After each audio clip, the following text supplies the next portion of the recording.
It's time for another Tank's Taste test.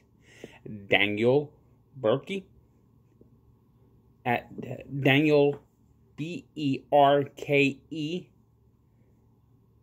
on Twitter has been nice enough to send me a case of Zevia sodas, a variety of sodas.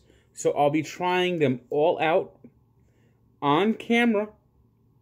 So keep your eye open. This is a 0-calorie diet cola. This one here is ginger root beer. Ginger root beer. Dan, dan, dan, dan, dan, dun, dun, dun, dun, dan, and dan.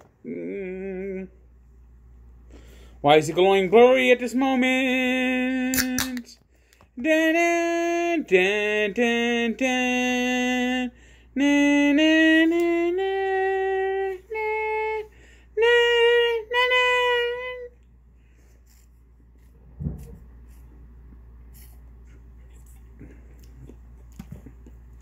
Don't taste much ginger. Tastes very much like root beer. A little sourness, I guess that is the gingerness. It's alright. I could drink these if I could ever find them. Like I said, the Nutley ShopRite I shop at and the Clifton Stop and Shop I also go to sometimes. I've never seen it there, but I'll give this a 7.9. I'll be trying many more Zevia flavors in the coming days. Stay tuned.